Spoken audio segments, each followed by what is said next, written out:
നമസ്കാരം. ഞാൻ Rajalakshmi Pillai, ഇഗ്നുവിൻ്റെ regional centre കൊച്ചിയിൽ നിന്ന് BHIC 131-ൻ്റെ യൂണിറ്റ് 9. ഇന്ന് നമ്മൾ 2 യൂണിറ്റാണ് ഡിസ്കസ് ചെയ്യാൻ പോകുന്നത്, യൂണിറ്റ് 9-ഉം യൂണിറ്റ് 10-ഉം. യൂണിറ്റ് 9 ലേറ്റർ വേദിക്കിൻ്റെ അവരുടെ ഈ ലേറ്റർ വേദിക് പീരീഡിനെ നമ്മൾ 2ആയിട്ട് തിരിച്ചിട്ടുണ്ടായിരുന്നു, വേദിക് പീരീഡും ലേറ്റർ വേദിക് പീരീഡ്. അപ്പോൾ ഈ പിൻകാലകാലത്ത് എന്തൊക്കെ സംഭവങ്ങൾ അവിടെ നടന്നു എന്നുള്ളത് നമ്മൾ അറിയണം. അതേമാതിരി എന്തൊക്കെ ചേഞ്ചസ് ആണ് ആ ലേറ്റർ വേദിക് പീരീഡിൽ നടന്നിട്ടുള്ളതിനെ പറ്റിയാണ് ഈ ചാപ്റ്ററിൽ നമ്മൾ ഡിസ്കസ് ചെയ്യുന്നത്. 1000 തൊട്ട് 600 BC വരെയുള്ള എന്തൊക്കെ വ്യത്യാസങ്ങൾ ഇന്ത്യൻ ചരിത്രത്തിൽ ഉണ്ടായിട്ടുള്ളതാണ് ഇവിടെ പറഞ്ഞിട്ടുള്ളത്. ഈ സമയത്ത് നമ്മൾ നേരത്തെ പഠിച്ചു, ട്രൈബ്സ് ഒക്കെ ഇങ്ങനെ മൂവ്മെന്റ് ചെയ്തുകൊണ്ടിരുന്ന സമയമാണ്. ഓരോ ആൾക്കാരും ഗ്രൂപ്പായിട്ട്, അല്ലെങ്കിൽ ട്രൈബ് എന്ന് പറയും നമ്മൾ, അവരിങ്ങനെ ഒരു സ്ഥലത്ത് നിന്ന് മാറി സ്ഥലത്തേക്ക് ഇങ്ങനെ മാറി മാറി പോയിക്കൊണ്ടിരിക്കുന്നു. അത് അവര് ആ വന്നിട്ടുള്ള സ്ഥലമാണ് സപ്തസിന്ധവ എന്ന് പറഞ്ഞിട്ടുള്ളത്. അത് ഗംഗാ വാലി, അപ്പർ ഗംഗാ വാലിയിൽ അവര് വന്ന് സെറ്റിൽ ഔട്ട് ചെയ്യുന്നു, അവിടെ താമസിക്കുന്നു. അതും ആ ഗംഗാ വാലിയും അപ്പർ ഗംഗാ വാലിയും അതിന്റെ അടുത്തുള്ള പ്രദേശങ്ങളിലാണ് അവര് സെറ്റിൽ ചെയ്തിട്ട് അവിടെ താമസിക്കുന്നു. അപ്പോഴാണ് ഈ വേദങ്ങളുടെ ഉത്ഭവങ്ങളും അത് കഴിഞ്ഞിട്ട് വേദങ്ങളിൽ എന്തൊക്കെ വ്യത്യാസം വരുന്നു. വേദങ്ങളിൽ മാത്രമല്ല, അവരുടെ ഗ്രൂപ്പിന് മാത്രമല്ല, അവരുടെ സംസ്കാരത്തിലും വ്യത്യാസം വരുന്നുണ്ട്. അവരുടെ സോഷ്യൽ ആക്ടിവിറ്റീസ്, പരസ്പരമുള്ള ആക്ടിവിറ്റീസ്, രാജഭരണത്തിന്റെ വ്യത്യാസം, സാമ്പത്തികം, അതേമാതിരി മതപരമായ വ്യത്യാസങ്ങൾ, എല്ലാത്തിലും ഈ വേദിക് പീരീഡിൽ കുറച്ച് വ്യത്യാസങ്ങൾ വന്നിട്ടുണ്ട്. അതിനെപ്പറ്റി നമുക്ക് ഇന്ന് നോക്കാം. ആദ്യം ഈ ഏരിയ ആണ്, ഈ ചിത്രത്തിൽ കാണിച്ചിട്ടുള്ള ഭാഗങ്ങളാണ് ഈ ലേറ്റർ വേദിക് ഏരിയ എന്ന് പറയുന്നതും. അതായത് അപ്പർ ഗംഗാ വാലിയിൽ അവിടെ പല പല മെയിൻ ആയിട്ടുള്ള രാജ്യങ്ങളുടെ സ്ഥിതിയും അവിടെ നിന്നുള്ള അവരുടെ താമസവും അവിടെ നിന്നുള്ള അവരുടെ വ്യത്യാസങ്ങളുമാണ് നമ്മൾ ഇന്ന് ഡിസ്കസ് ചെയ്യുന്നത്. ആദ്യമായിട്ട് നമ്മൾ പറയുമ്പോഴത്തേക്കും നമ്മൾ ഇവിടെ കണ്ടിരുന്നു, അയൺ ഏജിനെ പറ്റി നമ്മൾ പ്രീവിയസ് ക്ലാസ്സിലൊക്കെ പഠിച്ചിരുന്നു. ഏറ്റവും ഇമ്പോർട്ടൻ്റ് അല്ലെങ്കിൽ ഏറ്റവും മുഖ്യമായിട്ടുള്ള ഈ സ്ഥലങ്ങളാണ് കുരു, പഞ്ചാല, കോസല, വിദഹ. ഇതാണ് ഈ അപ്പർ ഇതില് നമ്മൾ സ്ഥിരമായിട്ട് അല്ലെങ്കിൽ കുറച്ചുകൂടെ ഈ പ്രാധാന്യമുള്ള മേജർ ആയിട്ടുള്ള അവരുടെ രാജ്യഭരണങ്ങൾ നടന്ന സ്ഥലങ്ങൾ. അപ്പൊ ഇതിൽ എന്താന്ന് വെച്ചാല് അപ്പർ ഗംഗയിൽ, ഗംഗാ ബേസിനും അപ്പർ ഗംഗയിലും മിഡിലും അപ്പറിലുമാണ് ഈ ചിത്രത്തിൽ, നേരത്തെ ഞാൻ കാണിച്ചു തന്ന ചിത്രത്തിൽ അത് വളരെ ക്ലിയർ ആയിട്ട് കൊടുത്തിട്ടുണ്ട്. എന്തുകൊണ്ടാണെന്ന് വെച്ചാൽ ഇവിടെ ഈ സ്ഥലത്ത് മണ്ണിന് നല്ല ശുദ്ധിയുണ്ട്, അല്ലെങ്കിൽ നല്ല ഫെർട്ടിലിറ്റി ഉണ്ട്. ഫെർട്ടിലിറ്റി വരാനുള്ള കാരണം പുഴകൾ ഗംഗയും യമുനയും സംഭവിക്കുന്ന, ഗംഗയും യമുനയും ഉള്ള ആ സ്ഥലങ്ങളിൽ, അതിന്റെ തീരങ്ങളിൽ അവര് താമസിക്കുന്നു. ആ താമസിക്കുമ്പോൾ അവരവിടെ കൃഷി ചെയ്യുന്നു. കൃഷി ചെയ്യാനുള്ള കാര്യങ്ങൾ എന്താ വെച്ചാല് മണ്ണിന്റെ ഗുണം, പിന്നെ ഈ വെള്ളം, 2 നദികളിൽ നിന്നുള്ള വെള്ളം അവർക്ക് കർഷകത്തിൽ അല്ലെങ്കിൽ കൃഷി ചെയ്യാൻ വളരെ സൗകര്യമായിരുന്നു. അതുകൊണ്ട് അവരവിടെ താമസിക്കുന്നു. അങ്ങനെ സെറ്റിലായിട്ട് അവർ താമസിക്കുമ്പോൾ അവിടെ വ്യത്യാസങ്ങൾ ഉണ്ടാവുന്നു. അതാണ് നമ്മൾ പഠിച്ചുകൊണ്ട് പോകുന്നത്. ഇതിനെ നമുക്ക് എവിടെ നിന്ന് കിട്ടുന്നു എന്ന് നോക്കുകയാണെങ്കിൽ നമ്മൾക്ക് 2 വിധത്തിലുള്ള ഇൻഫർമേഷൻസ് അല്ലെങ്കിൽ നമ്മൾ കണ്ടുപിടുത്തങ്ങളുണ്ട്. ഒന്ന് ആർക്കിയോളജി ഡിപ്പാർട്ട്മെന്റ്, പിന്നൊന്നാണെങ്കിൽ അവരുടെ പുസ്തകങ്ങൾ അല്ലെങ്കിൽ ലിറ്റററി സോഴ്സസ് എന്ന് പറയാം. ഇതിൽ നിന്നാണ് നമ്മൾ ഈ വേദിക്കില് ഉള്ള വ്യത്യാസങ്ങൾ, ലേറ്റർ വേദിക് പീരീഡ്, വേദ പീരീഡിലും ലേറ്റർ വേദ പീരീഡിലുമുള്ള വ്യത്യാസങ്ങൾ നമ്മൾ കണ്ട് മനസ്സിലാക്കുന്നത്. ഈ സ്ഥലങ്ങളിൽ അല്ലെങ്കിൽ ഈ ജോഗ്രാഫിക്കലി, ഭൂമിശാസ്ത്രപരമായിട്ട് അവിടെ അവർ താമസിക്കുന്നു. ഈ അപ്പർ ഗംഗ ഏരിയയിൽ അവർ താമസിക്കുന്നു. അവിടെ താമസിക്കുമ്പോൾ അവർ കമ്മ്യൂണിറ്റി ആയിട്ട് താമസിക്കുമ്പോൾ, കൂട്ടമായിട്ട് താമസിക്കുന്നു. ഇന്നലെ നമ്മൾ പഠിച്ചതാണ്, അവരുണ്ടാക്കുന്ന മൺകലങ്ങൾ അല്ലെങ്കിൽ അവരുണ്ടാക്കുന്ന ഉപകരണങ്ങൾ മുഖാന്തരം നമുക്ക് നമുക്ക് വേണ്ടപ്പെട്ട ഇൻഫർമേഷൻസ് അല്ലെങ്കിൽ നമുക്ക് അറിയാൻ, നമ്മൾ അങ്ങനെയാണ് അവരെ പറ്റി അറിയുന്നത്. അവരങ്ങനെ ഒരു കൂട്ടർ അവിടെ താമസിച്ചിരുന്നു എന്നും അതിനെപ്പറ്റി നമുക്ക് കിട്ടിയത് അവരുടെ ഈ ആർക്കിയോളജിക്കൽ ഡിപ്പാർട്ട്മെന്റ്സ്, ആർക്കിയോളജിക്കൽ എവിഡൻസസ് അല്ലെങ്കിൽ റിസർച്ച് ചെയ്യുമ്പോൾ അല്ലെങ്കിൽ അതിൽ നിന്ന് കിട്ടുന്ന സാധനങ്ങൾ നമ്മൾ മനസ്സിലാക്കുന്നു. ഇന്നലെ ഞാൻ പറഞ്ഞു അത് പല പല പെയിന്റ് വിധത്തില്, അതായത് ഓരോ മൺകലത്തിനും വ്യത്യാസങ്ങൾ ഉണ്ടായിരുന്നു. ഒരു ഗ്രേ കളർ ഗ്രേ വെയറും അയൺ ആൻഡ് റെഡ് വെയർ, അങ്ങനെ പല റെഡ് ആൻഡ് ബ്ലാക്ക് വെയർ, ഇതൊക്കെ ഓരോ മൺകലങ്ങളിൽ വ്യത്യാസങ്ങൾ കണ്ട് അതിനെ ഓരോ സമയമായി നമ്മൾ വിഭജിച്ച് മനസ്സിലാക്കാൻ പഠിക്കുന്നു. ഇത് കൂടാണ്ട് ഈ പെയിന്റഡ് ഗ്രേ വെയർ, അതായത് ഒരുമാതിരി മണ്ണ് കളിമണ്ണിന്റെ കളറ്, അതാണ് ഗ്രേ എന്ന് പറയുന്നത്. ആ കളിമണ്ണിന്റെ കളറുള്ള ചട്ടികള് അല്ലെങ്കിൽ പാത്രങ്ങള് അല്ലെങ്കിൽ പോട്ട്സ്, ഇങ്ങനത്തെ സാധനങ്ങളൊക്കെ നമുക്ക് അപ്പർ ഗംഗയിൽ നിന്നും കിട്ടിയിട്ടുണ്ട്. അപ്പൊ അതിൽ നിന്നും നമ്മൾ അവരുടെ ജീവിത മാർഗം, ജീവിത രീതിയെ പറ്റിയൊക്കെ നമ്മൾ മനസ്സിലാക്കിയിരുന്നു. ഇനി ഇത് കൂടാണ്ടുള്ള ആർക്കിയോളജിക്കൽ എവിഡൻസസ് അല്ലെങ്കിൽ തന്നിട്ടുള്ളത് എന്താന്ന് വെച്ചാല്, അതിൽ ആർക്കിയോളജി പറയുന്നു ഇവര് ഈസ്റ്റേൺ സൈഡിലേക്ക്, അതായത് ഒരു ഭാഗം ആൾക്കാര് നേരത്തെയുള്ള സ്ഥലത്ത് നിന്ന് മാറി പതുക്കെ മാറി, അതായത് കിഴക്ക് വശത്തേക്ക് ഷിഫ്റ്റ് ചെയ്തിട്ടുണ്ട്. ആ കിഴക്ക് വശമായിട്ട് ഷിഫ്റ്റ് ചെയ്ത് അല്ലെങ്കിൽ മാറി താമസിക്കാൻ തുടങ്ങിയപ്പോൾ നമ്മൾ അവര് വിചാരിച്ചു വേദിക്കല് നമ്മൾ പറയുന്ന അവർ ആര്യൻസ് ആയിരിക്കാം. ആര്യൻസ് വന്നത് കണ്ട് നമ്മൾ ആര്യനെ പറ്റി നമ്മൾ ചെറിയ ക്ലാസ്സുകൾ പഠിച്ചെടുത്ത് സെൻട്രൽ ഏഷ്യയിൽ നിന്ന് വന്നവരാണ് എന്നാണ്. അപ്പോൾ ആ കൂട്ടമായിരിക്കാം വന്നവരായിരിക്കാം ഇങ്ങോട്ട് കിഴക്ക് ഭാഗത്തേക്കായിട്ട് മാറിപ്പോയിട്ടുള്ളതെന്ന് വിശ്വസിക്കുന്നു. പിന്നെ ഇത് മാത്രമല്ല, ആന്ത്രപ്പോളജി എന്ന് വെച്ചാൽ ഒരു ആർക്കിയോളജിയിലും ഉണ്ട്, ആന്ത്രപ്പോളജിയും ഉണ്ട്. ആർക്കിയോളജിയിൽ നമ്മൾ പറയുന്നത് എന്താന്ന് വെച്ചാൽ അവരുടെ ഉപകരണങ്ങൾ ഇരുമ്പ് കൊണ്ട് ഉണ്ടാക്കിയിരുന്നു, അല്ലെങ്കിൽ ചെറിയ വ്യത്യാസങ്ങൾ ആ മൊനയിൽ അല്ലെങ്കിൽ കൂർത്ത ആയുധങ്ങൾ ഉണ്ടാക്കാൻ അവര് ഇരുമ്പ് ഉപയോഗിച്ചിരുന്നു എന്ന് പറയുന്നുണ്ട്.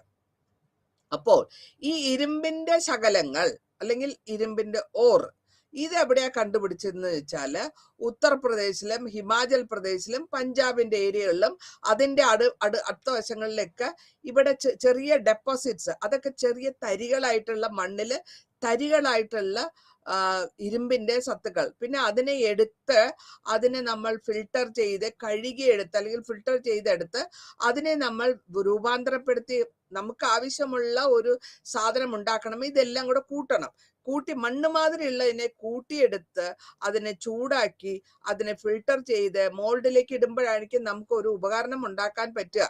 അപ്പോ ഈ അയൺ ഓറ്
എല്ലാ 4 വേദത്തിലും അതിലെ ഒരു ഈ വേദിക് വ്യത്യാസങ്ങൾ, വേദത്തിൽ വന്നിട്ടുള്ള വ്യത്യാസങ്ങളെ പറ്റി പരാമർശിക്കുന്നുണ്ട്.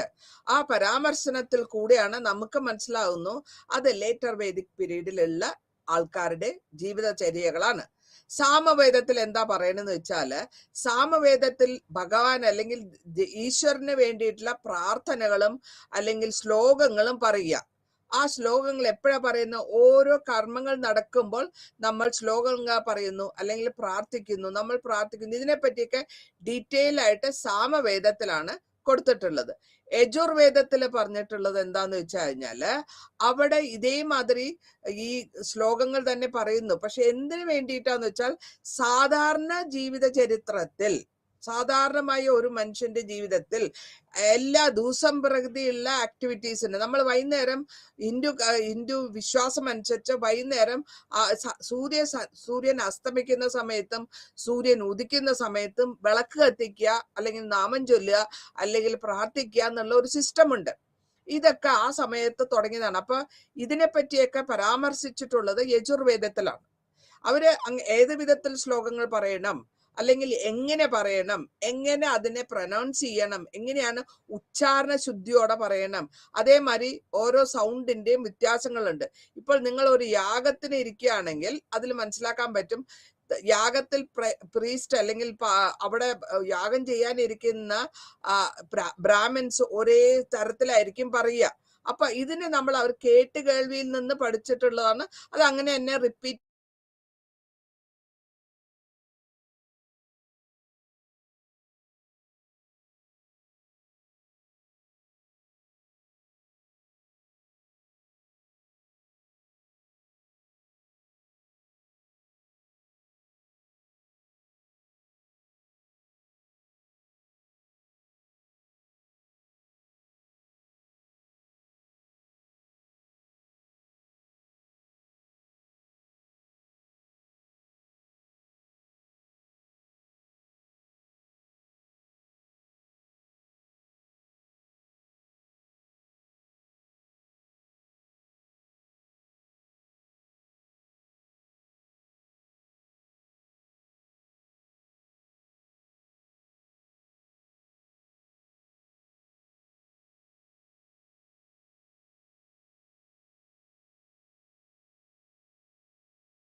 പരാമർശിച്ചിട്ടുള്ളത്. കാരണം അവിടെ സ്ഥലങ്ങളിൽ ജീവിക്കാൻ തുടങ്ങുന്നു, എക്സ്പാൻഷൻ വരുന്നു, അല്ലെങ്കിൽ കൂടുതൽ ആൾക്കാർ ജീവിക്കാൻ തുടങ്ങുന്നു. പരസ്പരം എന്തുകൊണ്ടാണ് ഈ ഫെർട്ടൈൽ ആയിട്ടുള്ള അല്ലെങ്കിൽ ഫലപുഷ്ടിയുള്ള ഒരു ഭൂമി എന്റെ കയ്യിൽ അടക്കണം, അതിനാണല്ലോ വഴക്ക് വരുന്നത്. ഈ നമ്മൾ മഹാഭാരതത്തിന്റെ സ്റ്റോറി എടുത്ത് നോക്കുകയാണെങ്കിൽ, ഞാൻ ഡീറ്റെയിൽ ആയിട്ട് പോകുന്നില്ല, മഹാഭാരതത്തില് കൗരവരും പാണ്ഡവരും തമ്മിലുള്ള വഴക്കിന്റെ കാരണം തന്നെ അവർക്ക് സ്ഥലം കൊടുത്തില്ല, അല്ലെങ്കിൽ അവർക്ക് അധികാരപ്പെട്ട സ്ഥലം അവർക്ക് കൊടുത്തിട്ടില്ല. അപ്പോൾ അവർ യുദ്ധത്തിന് പുറപ്പെടുന്നു. അതേമാതിരി രാമായണത്തിൽ നോക്കുമ്പോൾ രാമൻ സ്ത്രീകളെ മോഷ്ടിച്ചു കൊണ്ടുപോകുന്നു, സുന്ദരിയായ രാമന്റെ ഭാര്യനെ മോഷ്ടിച്ചു കൊണ്ടുപോകുന്നു. അപ്പോൾ അയാൾ അവരുടെ ഭർത്താവായ രാമൻ അങ്ങേര് മോഷ്ടാവിനെ പിടിക്കുന്നു. ഈ കഥകളൊക്കെ കഥാരൂപത്തിൽ, അല്ലെങ്കിൽ ഒരു രാജാവിന്റെ ജീവിതത്തിനെ ഒരു കഥരൂപത്തിൽ കൊണ്ടുവന്ന് ആ കഥയിൽ എഴുതി അതിനെ അന്ന് നടന്നിരുന്ന സംഭവങ്ങളായിരിക്കാം. എങ്ങനെയാണ് ഒരു രാജാവ് നാടിനെ ഭരിച്ചുകൊണ്ട് പോകേണ്ടത് എന്നുള്ളതിന് ഉത്തമ ദൃഷ്ടാന്തമായിട്ട് നമുക്ക് ഇതിനെ എടുക്കാൻ പറ്റും. ഇനി ഈ രണ്ട് കഥകളും, അല്ലെങ്കിൽ രണ്ട് മഹാഭാരതവും രാമായണവും ഒക്കെ ഒറ്റ ഒരു ദിവസം കൊണ്ടോ ഒരാഴ്ച കൊണ്ടോ എഴുതി ഉണ്ടാക്കിയതല്ല. വർഷങ്ങളോളം അല്ലെങ്കിൽ യുഗങ്ങളോളം നാട്ടിൽ നടന്നു വന്നിട്ടുള്ള നാട്ടുനടപ്പ്. ആ നാട്ടുനടപ്പിനെ എഴുതി അല്ലെങ്കിൽ ഉണ്ടാക്കി ഒരു കഥാരൂപത്തിൽ അടുത്തവർക്ക് മനസ്സിലാക്കാൻ പറ്റുന്ന വിധത്തിൽ പറഞ്ഞ് മനസ്സിലാക്കി കൊടുക്കുകയാണ്. അപ്പോൾ നമ്മൾ ലവകുശന്മാരോട് അവരുടെ അച്ഛനെ പറ്റി പറഞ്ഞു കൊടുക്കുന്ന കഥകളൊക്കെ ആയിട്ടാണ് ഈ കഥയെ പറ്റി രാമായണത്തിൽ പ്രതിബന്ധിച്ചിട്ടുള്ളത്. അപ്പോൾ ഇതെല്ലാത്തിനും നമുക്ക് ലിറ്റററി സോഴ്സസ് അല്ലെങ്കിൽ എഴുത്തുപരമായിട്ടുള്ള ഇൻഫർമേഷൻസ് നമുക്ക് കിട്ടുന്നുണ്ട്. പിന്നെ ഋഗ്വേദത്തിൽ ആയാസ് എന്ന് പറയുന്നുണ്ട്. ആയ എന്ന് ഇവിടെ ഉദ്ദേശിക്കുന്നതിന്റെ അർത്ഥം ആല എന്ന് പറയാം. വേണമെങ്കിൽ നമ്മൾ മലയാളത്തിൽ ആല എന്ന് പറയും. അതായത് അയൺ, ഈ ഇരുമ്പിനെ ചൂടാക്കുന്ന ആ സ്ഥലം ആല എന്ന് പറയും. ഋഗ്വേദത്തിൽ ആയാസ് എന്നാണ് അതിനെ പറഞ്ഞിട്ടുള്ളത്. ഈ ഇരുമ്പിനെ ഇട്ട് പഴിപ്പിച്ച് ആലയിലിട്ട് പഴിപ്പിച്ച് ചൂടാക്കി അത് വലിയ ഡിഗ്രിയിൽ ചൂടായി കഴിയുമ്പോഴത്തേക്കും പിന്നെ അതിനെ അടിച്ചു പരത്തി ഏത് വിധത്തിലുള്ള ടൂളായിട്ടും ഏത് വിധത്തിലുള്ള കത്തിയായിട്ടോ വാക്കത്തിയായിട്ടോ സിക്കിളായിട്ടോ നമുക്ക് അതിനെ മാറ്റാൻ പറ്റും. അതിനെ പറ്റിയില്ല. അപ്പൊ അവിടെ നിന്ന് നമുക്ക് മനസ്സിലാകുന്നത് എന്താ വെച്ചാൽ അവര് ആ കാലഘട്ടങ്ങളിൽ കൂടെ ഇരുമ്പിന്റെ ഉപയോഗം നടത്തി വന്നിരുന്നു എന്നുള്ളത് ഋഗ്വേദത്തിൽ പറയുന്നുണ്ട്. ഇനി ഈ എങ്ങനെയാണ് ഈ ഇരുമ്പിനെ പറ്റി, എന്തിനാണ് അവർ ഇരുമ്പിനെ പറ്റി ഉപയോഗിച്ചത്, അല്ലെങ്കിൽ എങ്ങനെയാണ് അതിന് അവർക്ക് ഉപകാരപ്രദമായ വിധത്തിൽ കൊണ്ടുവന്നത് മാത്രമല്ല അതുകൊണ്ടുള്ള ഉപകാരണം അല്ലെങ്കിൽ അതുകൊണ്ടുള്ള ഇഫക്റ്റ് എന്താണ്, അതുകൊണ്ടുള്ള ഇമ്പാക്ട് എന്താണ്, ഇതിനെ പറ്റി നമുക്ക് പറയാം. അത് ഈ സോക്കറ്റഡ് ആക്സസ് പറയും. അതായത് ഒരു ആ സമയങ്ങളിൽ അവര് കാടുകളൊക്കെ വെട്ടിത്തളിക്കണം. കാടൊക്കെ വെട്ടിത്തളിച്ചിട്ടാണ് അവിടെ അവർ കൃഷി ചെയ്യാൻ ഉദ്ദേശിക്കുന്നത്. കാരണം ആൾക്കാർ സ്ഥലങ്ങളിൽ ജീവിക്കാൻ തുടങ്ങിയപ്പോൾ കുറച്ചായിട്ട് നമ്മൾ ഇംഗ്ലീഷിൽ പറയും ഡിഫോറസ്റ്റേഷൻ എന്ന് പറയും. അപ്പോ നമ്മൾ എന്താ ചെയ്യുക വെച്ചാൽ മരങ്ങളെ വെട്ടി മാറ്റിയിട്ട് അവിടെ നമ്മൾക്ക് ആവശ്യമുള്ള ധാന്യങ്ങളെ കൃഷി ചെയ്യുന്നു. അപ്പൊ ഈ കൃഷി മരങ്ങളെ വെട്ടി മാറ്റണം എന്നുണ്ടെങ്കിൽ നമുക്ക് കോടാലി അല്ലെങ്കിൽ മഴു ഇത് വേണം. ഇതിനെ സ്ട്രോങ് ആയിട്ടുള്ള അല്ലെങ്കിൽ കട്ടിയുള്ള മരങ്ങളെ വലിയ മരങ്ങളെ വെട്ടി വീഴ്ത്തണം എന്നുണ്ടെങ്കിൽ അതിന്റെ മഴുവിന് അല്ലെങ്കിൽ ആക്സിന് നല്ല സ്ട്രെങ്ത് വേണം, അല്ലെങ്കിൽ സ്ട്രോങ് ആയിരിക്കണം, അല്ലെങ്കിൽ ബലമുള്ളതായിരിക്കണം. അങ്ങനെ ബലമുള്ള ഒരെണ്ണം ഉണ്ടാക്കാനെങ്കിൽ അതിനാണ് നമ്മളിവിടെ അവര് ഇരുമ്പിനെ ഉപയോഗിച്ചത്. എന്തിനാ വെച്ചാല് കാടൊക്കെ വെട്ടിത്തെളിച്ച് മാറ്റി പിന്നെ അതിൽ കൂടെ ചെറിയ കൂർത്ത മുനയുള്ള പ്ലൗ അല്ലെങ്കിൽ ഉണ്ടാക്കിയിട്ട് അതിനെ ഉപയോഗിച്ച്, പ്ലൗ എന്ന് വെച്ചാൽ നമ്മള് കാളകളെ വെച്ചിട്ട് ഒരു സാധനം ഉണ്ടാവും. അടിയിലുള്ള മണ്ണിനെ മേലെ കൊണ്ടുവരാനായിട്ട് മണ്ണ് ഇളക്കി കൊണ്ടുപോകണം. അപ്പൊ അതിനുള്ള അതിലുള്ള സ്ഥാനങ്ങൾ ഈ ടൂൾസിന് ഒരു കൂർമ വേണം, കൂർത്തിരിക്കണം, എന്നാലേ അടിയിലുള്ള മണ്ണ് മേലേക്ക് വരുള്ളൂ. ഓരോ പ്രാവശ്യവും ഇങ്ങനെ കിളച്ച് വരുമ്പോൾ അല്ലെങ്കിൽ ഓരോ പ്രാവശ്യം ഇങ്ങനെ നമ്മൾ അടിയിൽ നിന്ന് മണ്ണിനെ മേലേക്ക് കൊണ്ടുവരുമ്പോൾ അവിടെ നമുക്ക് ശുദ്ധ കൂടും, അല്ലെങ്കിൽ നമുക്ക് അതിന്റെ ഫലപുഷ്ടി കൂടും. അല്ല ഇങ്ങനെ മാറ്റി കൊണ്ടുവരണം. അപ്പൊ അതിന് നമ്മൾ ഇത് ഉപയോഗിച്ചിരുന്നു. അതായത് ഇരുമ്പിന്റെ അറ്റം, കൂർത്ത മുനയുള്ള ഇരുമ്പിന്റെ അറ്റമുള്ള ഉപകരണങ്ങൾ, അഗ്രികൾച്ചറൽ അല്ലെങ്കിൽ കൃഷി ഉപകരണങ്ങൾ നമ്മൾ പലതുണ്ട്, പല ടൈപ്പിലുണ്ട് അത്. അപ്പൊ അതിനെ നമ്മൾ ഉപയോഗിച്ചിരുന്നു. അങ്ങനെ ഉണ്ടാക്കണമെന്നുണ്ടെങ്കിൽ നമുക്ക് അതിനെ ഈ അയണിനെ അല്ലെങ്കിൽ ഈ ഇരുമ്പിനെ മാറ്റണം, ചൂടാക്കി എടുക്കണം. സ്മെൽറ്റിംഗ് എന്ന് പറയുന്നത് ചൂടാക്കുകയാണ്. അതും നമ്മുടെ നാട്ടിൽ തന്നെ ഉണ്ടായിരുന്നു, പുറത്തുനിന്ന് വന്നതല്ല, പ്രിമിറ്റീവ് ആണ്, ഇവിടെ തന്നെ കണ്ടിരുന്നു എന്നാണ് നമ്മൾ പറയുന്നത്. പിന്നെ ഈ വിധത്തിലുള്ള അയണിന്റെ ഡെപ്പോസിറ്റ്സ് എന്തിനു മാത്രം നമ്മൾ ഉപയോഗിച്ചിരുന്നു? ആവശ്യത്തിന് എന്തെങ്കിലും ഉപകരണങ്ങൾ ഉണ്ടാക്കാനാണ് നമ്മൾ ഉപയോഗിച്ചിരുന്നത്. ഇരുമ്പിന്റെ അംശം കൊണ്ട് നമ്മൾ ഇരുമ്പിനെ ഉപയോഗിച്ച് നമ്മൾ വെപ്പൺസ് അല്ലെങ്കിൽ ആയുധങ്ങൾ ഉണ്ടാക്കിയിരുന്നു. ഈ ആയുധങ്ങൾ മാത്രമല്ല, നമ്മൾ പിന്നെ കുതിരകൾ വണ്ടികളും അതേമാതിരി ബാക്കിയുള്ള ഉപകരണങ്ങൾ, ഒരു യുദ്ധം വന്നാൽ അതിൽ എന്തൊക്കെ വേണം, കുതിര ഉണ്ടാവും, കാള ഉണ്ടാവും, അങ്ങനത്തെ എന്തൊക്കെ ഉപകരണങ്ങൾ, കുന്തം ഉണ്ടാവും, പല വിധത്തിലുള്ള ഉപകരണങ്ങൾ നമ്മൾ യുദ്ധത്തിൽ ഉപയോഗിച്ചിരുന്നു. അതൊക്കെ ഉണ്ടാക്കാൻ വേണ്ടിയിട്ടും ഈ ഇരുമ്പ് കൊണ്ടുള്ള ഉപകരണങ്ങൾ, ഇരുമ്പ് ഉപയോഗിച്ചിരുന്ന് നമ്മൾ വളരെ ക്ലിയർ ആയിട്ട് കാണിച്ചിട്ടുണ്ട്. അപ്പോ അത് നമുക്കൊന്ന് നോക്കാം. ഈ നേച്ചർ ഇതിന് പറയുന്നത് അവര് താമസിക്കുന്ന സ്ഥലത്ത് നിന്ന് അവരുടെ ജീവിത മാർഗം, എക്കോണമി എന്തായിരുന്നു, അല്ലെങ്കിൽ അവർ എന്ത് ടൈപ്പ് ഭക്ഷണങ്ങളാ കഴിച്ചിരുന്നത്. അവര് കർഷകരാണ്. ഞാൻ പറഞ്ഞു ആ സ്ഥലം വളരെ ഫെർട്ടൈലാണ്, അവിടെ വെള്ളമുണ്ട്. അപ്പൊ മേജോറിറ്റി ആയിട്ട് ഉപയോഗിച്ചിരുന്നത് അരിയാഹാരമാണ്. അരിയാഹാരം കൊണ്ട് അവരുടെ ദിനചര്യകൾ നടത്തിക്കൊണ്ടു പോയിരുന്നു. പിന്നത്തെ കാര്യം അതിന്റെ കൂടെ തന്നെ ബാർലി, റൈസ്, വീറ്റ് ഇതൊക്കെ അവിടെ ഗോതമ്പ് ഒക്കെ കൃഷി ചെയ്തിരുന്നു. പിന്നെ അതിനെ കട്ട് ചെയ്തെടുക്കുക, ക്രോപ്പ് ചെയ്തെടുക്കുക എന്ന് പറയുമ്പോഴത്തേക്ക് കട്ട് ചെയ്തെടുക്കുന്നു. ഒരു അരിയുടെ വിത്തോ അല്ലെങ്കിൽ ബാർലിയോ നെല്ലോ മണ്ണിലിട്ട് കഴിഞ്ഞാൽ കുറച്ചു കാലം കഴിയുമ്പോൾ വലുതായി കഴിയുമ്പോൾ അത് നമ്മൾ അരിഞ്ഞെടുക്കണം, ക്രോപ്പ് ചെയ്തെടുക്കണം. എന്നിട്ടാണ് അതിന് നമ്മൾ വേർതിരിക്കുന്നത്. ധാന്യത്തിന്റെ മണിയും അതിന്റെ വൈക്കോലിൽ നിന്ന് വേർതിരിച്ചെടുത്തിട്ടാണ് നമുക്ക് ഉപയോഗിക്കാൻ പറ്റുക.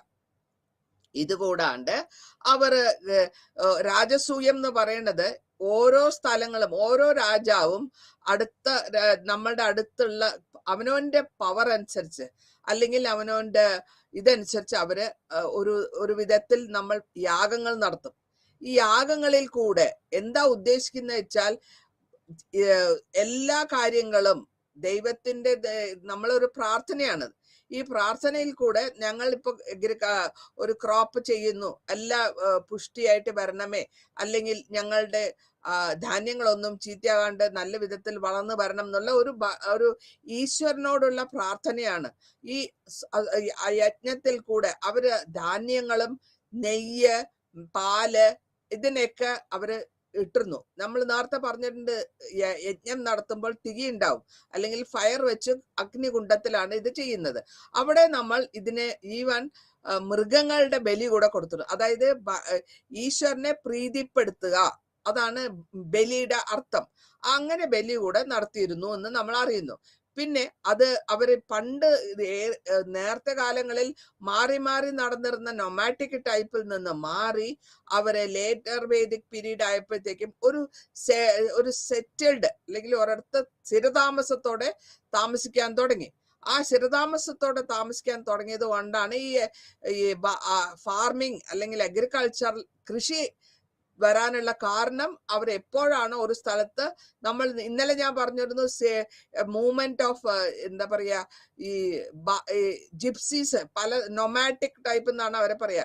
ഒരു സ്ഥലത്ത് 6 മാസം പിന്നെയും മാറിപ്പോവും. ഇവിടെ അങ്ങനെയല്ല കാണുന്നത്. ഇവിടെ അവര് സ്ഥിരമായിട്ട് ഒരു സ്ഥലത്ത് താമസിക്കുന്നു, അവിടെ കൃഷി ചെയ്യുന്നു, കൃഷിക്ക് വേണ്ട ഉപകരണങ്ങൾ ഉണ്ടാക്കുന്നു, ഈ അയൺ കൊണ്ടുണ്ടാക്കുന്നു. കൂടാതെ അവർക്ക് വേണ്ടപ്പെട്ട മൃഗങ്ങളെ, അവരുടെ വീട്ടാവശ്യത്തിന് വേണ്ട മൃഗങ്ങളെ വളർത്തു മൃഗങ്ങളാക്കി മാറ്റിയെടുക്കുന്നുണ്ട്. ആ വളർത്തു മൃഗങ്ങളെ പറ്റി ഞാൻ ഇന്നലെ പറഞ്ഞു. അപ്പോ ഒരു കർഷകന്റെ കൂട്ടുകാരെന്ന് പറയുന്നത് കോഴി, പശു, എരുമ, കാള ഇങ്ങനത്തെ സാധനങ്ങളൊക്കെയാണ്. ഇതിനെയൊക്കെ കൂടെ ഉപയോഗിച്ചിട്ടാണ് ഈ കൾട്ടിവേഷൻ അല്ലെങ്കിൽ ഈ അഗ്രികൾച്ചർ മുഴുവൻ നടത്തിയിരുന്നത്. അതിന്റെ കൂടെ ഈ കാളകളെ 8, 12, 24 കാളകളെ കെട്ടിയിട്ടുള്ള വണ്ടികളും നമ്മൾ കണ്ടിട്ടുണ്ട്, കിട്ടിയിട്ടുണ്ട്. അതിനെപ്പറ്റിയുള്ള ഇൻഫർമേഷൻസ്. ഇനി ഇവിടെ നമ്മൾ കാണുന്നത് എന്താന്ന് വെച്ചാല് ഈ ഓടി നടന്നിരുന്ന അല്ലെങ്കിൽ പതുക്കെ ഇത് മിക്സഡ് ഫാമിംഗ്, അതായത് കൃഷിന്റെ കൂടെ തന്നെ കോഴി വളർത്തൽ, പശു വളർത്തൽ എന്നുള്ള അതും കൂടെ കൊണ്ടുപോകുന്നുണ്ട്. അത് രണ്ടും അവർ ഒരുമിച്ച് കൊണ്ടുപോകുന്നു. കൂടാണ്ട് ഇതിന്റെ പാസ്ട്രോളിസം എന്ന് പറയുമ്പോഴത്തേക്കും പണ്ട് ഓടി നടന്നതാണ്. അത് നിന്ന് പോയി അവർ സെറ്റിലായിട്ട് ജീവിക്കുന്നു. ഈ കാലഘട്ടങ്ങളിൽ അവർ താമസിക്കുന്ന വീടുകളൊക്കെ വട്ടത്തിലുള്ളതായിരിക്കും. സർക്കുലർ ആയിട്ടുള്ള വീടുകളിന്റെ മരം കൊണ്ടുള്ള വീടുകളെ മാറ്റി, അല്ലെങ്കിൽ പതുക്കെ അത് മാറി വീടുകളെല്ലാം ഒരു മണ്ണിന്റെ, അതായത് നമ്മൾ നേരത്തെ അനുഭവിച്ചിട്ടുണ്ട്, കളിമണ്ണ് കൊണ്ട് ഉണ്ടാക്കിയ വാതിലുകളും അല്ലെങ്കിൽ കളിമണ്ണ് ഉണ്ടാക്കിയ മതിലുകളുള്ള അടച്ചുറപ്പുള്ള ഒരു വീടായിട്ട് അവർ മാറ്റി കുറച്ചുകൂടെ സൗകര്യമായിട്ട് ജീവിക്കാനുള്ള കാര്യങ്ങൾ കണ്ടുപിടിക്കുന്നു. ഇനി ഇതൊക്കെ റിച്വൽസ്, നേരത്തെ റിച്വൽസ് എന്ന് വെച്ചാല് എന്ത് റിച്വൽസ് ആണ് മാറിയത്? വേദിക് ടൈമില് ഭയങ്കര കോംപ്ലിക്കേറ്റഡ് റിച്വൽസ് ആയിരുന്നു, ഭയങ്കര സ്ട്രോങ് ആയിട്ടുള്ള റിച്വൽസ് ഉണ്ടായിരുന്നു. ആ റിച്വൽസ് എന്ന് പറയുമ്പോൾ ജീവിത ഈ വിചാരങ്ങളും അവർക്ക് കഷ്ടമായിട്ടുള്ള റിച്വൽസ് ഒക്കെ ഉണ്ടായിരുന്നു. അതൊക്കെ വളരെ കോംപ്ലിക്കേറ്റഡ് ആയിരുന്നു. അതൊക്കെ മോർ ആൻഡ് മോർ കോംപ്ലിക്കേഷൻ വന്നു. ഒരു വലിയ പണക്കാർക്ക് മാത്രമേ ഒരു യാഗം നടത്താൻ പറ്റുള്ളൂ. കാരണം യാഗം നടത്തുമ്പോൾ അവിടെ അവർക്ക് യാഗത്തിന് വേണ്ട സാധനങ്ങൾ വേണം, അത് നടത്തിക്കാൻ ഒരു ചീഫായിട്ടുള്ള ഒരു പ്രീസ്റ്റ് വേണം, അല്ലെങ്കിൽ ഒരു പൂജാരി വേണം. പൂജാരി വന്നു കഴിഞ്ഞാൽ പൂജാരിക്ക് ദക്ഷിണ കൊടുക്കണം. അപ്പോൾ സാധാരണക്കാർക്ക് ഈ റിച്വൽസിന് നടത്തിക്കാൻ പറ്റാത്ത ഒരു സിറ്റുവേഷൻ ആണ്. പണമുള്ളവർക്ക്, ധനികരായിട്ടുള്ളവർക്ക് മാത്രമേ അത് ചെയ്യാൻ പറ്റുള്ളൂ. അപ്പോൾ അങ്ങനെ വരുമ്പോൾ ഈ പുരോഹിതന്റെ ആവശ്യം വരുമ്പോഴാണ് ബ്രാഹ്മണ പ്രീസ്റ്റ് അവർക്ക് വലിയ ഡിമാൻഡായി. അതായത് എല്ലാവരും പൂജ ചെയ്യുമ്പോൾ അത് ചെയ്യാൻ സാധാരണ മനുഷ്യന് പറ്റില്ല, ഒരു പൂജാരി വേണം. അപ്പൊ പൂജാരിക്ക് സൊസൈറ്റിയിൽ ഒരുപാട് ഡിമാൻഡ്, എല്ലാവരും വിളിക്കാൻ തുടങ്ങി, അല്ലെങ്കിൽ എല്ലാവർക്കും വേണ്ടി ചെയ്യേണ്ടി വരുമ്പോൾ അവരുടെ പൊസിഷൻ കുറച്ച് സൊസൈറ്റിയിൽ അല്ലെങ്കിൽ സമൂഹത്തിൽ കുറച്ച് വലിയ പ്രത്യേകമായ ഒരു പൊസിഷൻ കിട്ടിത്തുടങ്ങി. ഇത് കൂടാണ്ട് അവർക്ക് എല്ലാ വിധത്തിലും ഒരു ദക്ഷിണ എന്ന് പറയുമ്പോൾ തുണി ഉണ്ടാവും, അരി ഉണ്ടാവും, അല്ലെങ്കിൽ ധാന്യങ്ങൾ ഉണ്ടാവും, വെജിറ്റബിൾസ് ഉണ്ടാവും. ഇപ്പോഴും നമ്മൾ ഈ ബലി ചെയ്യുമ്പോൾ വീടുകളിൽ നമ്മളുടെ ആൾക്കാർ മരിച്ചു പോയിട്ടുണ്ടെങ്കിൽ നമ്മൾ ബലി ഇടുകയാണെങ്കിൽ ആ ബലി സമയത്ത് നമ്മൾ ഫാസ്റ്റിംഗ് ചെയ്ത് പിറ്റേ ദിവസം പൂജാരി വരുമ്പോൾ പൂജാരിക്ക് ദക്ഷിണയും കൊടുത്ത് ഈ സാധനങ്ങളൊക്കെ ഒരു ദിവസത്തേക്കോ 2 ദിവസത്തേക്കോ വേണ്ട സാധനങ്ങൾ കൊടുത്ത് പരിക്കർമ്മി എന്ന് പറഞ്ഞ് വേറൊരാൾ കൂടി ഉണ്ടാവും, പ്രീസ്റ്റിനെ അല്ലെങ്കിൽ പുരോഹിതനെ അസിസ്റ്റ് ചെയ്യുന്ന. അപ്പൊ രണ്ടുപേർക്കും വെവ്വേറെ നമ്മൾ അരി, ഭക്ഷണങ്ങൾ, സാധനങ്ങൾ, വെജിറ്റബിൾസ് എല്ലാം കൊടുക്കണം. കൂടാണ്ട് ദക്ഷിണ ക്യാഷ് ആയിട്ടും കൊടുക്കണം, അവർക്ക് വസ്ത്രമായിട്ടും കൊടുക്കണം. അപ്പൊ ഇതൊക്കെ കിട്ടുമ്പോൾ ഇവർക്ക് ലേറ്റർ വേദിക് സൊസൈറ്റിയിൽ അവർക്ക് വളരെ സുഖമായിട്ട് വളരെ പ്രാധാന്യമുള്ള ഒരു പൊസിഷനിലാണ് ബ്രാഹ്മണാസ് ജീവിച്ചിരുന്നത്. ഇനി ഇതിൽ നമ്മൾ പറയുന്നത് മുഴുവനും എങ്ങനെയാണ് നമ്മളുടെ സ്ഥലത്തിന്റെ ഓണർഷിപ്പ് വരുന്നത്. സ്ഥലം എന്ന് വെച്ചാൽ നമ്മളുടെ ധനം, അല്ലെങ്കിൽ നമ്മൾക്ക് നമ്മുടെ സ്ഥലം എല്ലാ ഫാമിലി മെമ്പേഴ്സും കൂടെ ഒരുമിച്ചിട്ടാണ്. ഈ കർഷക കുടുംബമാണെങ്കിൽ അവർ ഒരുമിച്ചായിരിക്കും കൃഷിക്ക് ഇറങ്ങുക. ഓരോ ഗ്രൂപ്പും, ക്ലാൻ എന്ന് പറയുമ്പോൾ ഒരു ഗ്രൂപ്പാണ്. ഓരോ ഫാമിലി, ചെറിയ ഒരു കുടുംബം, അച്ഛൻ, അമ്മ, 2 കുട്ടികൾ അല്ലെങ്കിൽ 4 കുട്ടികൾ, ആ ഒരു ഫാമിലി. ഈ ഫാമിലി ഇങ്ങനെ 10 ഫാമിലികൾ കൂടുമ്പോൾ ഒരു കുടുംബം അല്ലെങ്കിൽ ഒരു ക്ലാനായി, അല്ലെങ്കിൽ ഒരു വർഗം, അല്ലെങ്കിൽ ഒരു കൂട്ടമായി.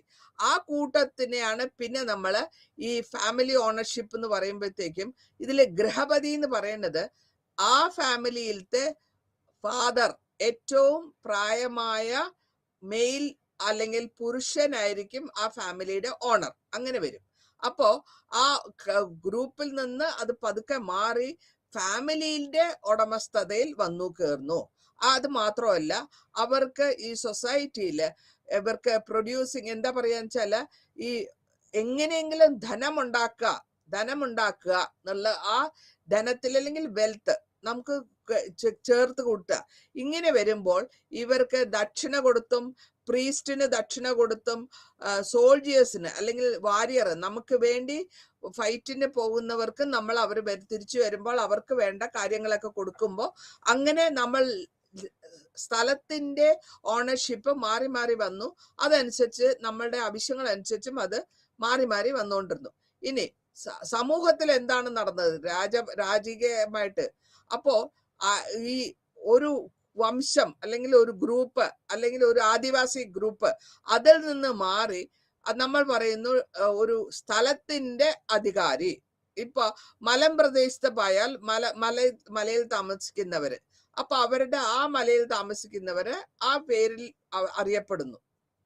അതുകൂടാണ്ട് സൊസൈറ്റിയില് അല്ലെങ്കിൽ സമൂഹത്തില് അവർക്ക് പ്രത്യേകമായിട്ട് ഒരു കോംപ്ലക്സ് ആയിട്ടുള്ള ഒരു സിറ്റുവേഷൻ വരുന്നുണ്ട്. അവിടെയും എല്ലാരെയും ഒരേ മാതിരി നമ്മൾ കാണുന്നില്ല, എല്ലാരും ഒരേമാതിരി അല്ല കാണുന്നത്. ഈ ക്ലാനില് അല്ലെങ്കിൽ ഈ ഗ്രൂപ്പിന് അല്ലെങ്കിൽ ട്രൈബിന് നമ്മള് അപ്പർ ഗ്രൂപ്പും ലോവർ ഗ്രൂപ്പും, ബ്രാഹ്മണൻ മുകളിലാണെങ്കിൽ ശൂദ്രൻ ഏറ്റവും താഴെയാണ്. അപ്പോ അവര് അങ്ങനെ ഒരു ഗ്രൂപ്പിന്റെ അകത്ത്, ഒരു സമൂഹത്തിൽ മേൽക്കോയ്മ അല്ലെങ്കിൽ കീഴ്ക്കോയ്മ എന്നുള്ള ലെവലിൽ അതവിടെ പ്രാക്ടീസ് ചെയ്തിരുന്നു. അപ്പോൾ പിന്നത്തെ ഒരു വ്യത്യാസം എന്ന് പറയുന്നത്, ജന എന്ന് പറയുന്നത് ജനങ്ങളാണ്. ജനങ്ങളിനെ നമ്മൾ ജനപദ എന്ന് പറയുന്നു. അപ്പോൾ എവിടെയാണോ അവർ താമസിച്ചിട്ടത് ആ സ്ഥലത്തിന് ജനപദ എന്നുള്ള ഒരു പേര് കിട്ടുന്നു. അങ്ങനെ അതിനെ ഒരു സെറ്റിൽഡ് ലൈഫില് എവിടെ താമസിക്കുന്നു ആ സ്ഥലത്താണ് ഈ സെറ്റിൽഡ് ലൈഫ് വരുന്നത്. അതിനെ കണക്കുകൂട്ടി പരാമർശിക്കാൻ തുടങ്ങിയിട്ടുണ്ട്. പിന്നെ ഇത് തന്നെ നമ്മള് ഒരു രാഷ്ട്രം എന്ന് പറയുന്നുണ്ട്. രാഷ്ട്രം എന്ന് പറയുമ്പോൾ കുറച്ചുകൂടെ വലുതായിട്ടുള്ള ഏരിയയിലാണ്, ലാർജർ ഏരിയയിലാണ്. ഇതും ആ വാക്ക് തന്നെ ആദ്യമായിട്ട് ഉപയോഗിക്കുന്നത് ലേറ്റർ വേദിക് പീരീഡിലാണ്. രാഷ്ട്രം അല്ലെങ്കിൽ ആ വലിയൊരു, ഇപ്പൊ ഇന്ത്യ രാഷ്ട്രം എന്ന് പറയുന്നുണ്ട്. അതേമാതിരി രാഷ്ട്രം എന്ന് പറയുമ്പോൾ പിന്നെ ലാർജർ, വലിയ സ്കെയിലില് വലിയ ഏരിയ കവർ ചെയ്യുന്നതാണ് രാഷ്ട്രം എന്ന് പറയാം. അതിനെ നമ്മൾ ഈ ലേറ്റർ വേദിക് പീരീഡ് ടൈമിലാണ് നമ്മൾ സാധാരണമായിട്ട് ആദ്യമായിട്ടും ഉപയോഗിച്ചത്. ആ സമയത്താണ് കുരുവംശ അല്ലെങ്കിൽ ഒരു വംശങ്ങൾ, നമ്മൾ മഹാഭാരതത്തിൽ കണ്ട വഴക്കിനുള്ള കാരണം രണ്ട് വംശങ്ങൾ തമ്മിലുള്ള വ്യത്യാസങ്ങളാണ്. രണ്ട് വംശങ്ങൾ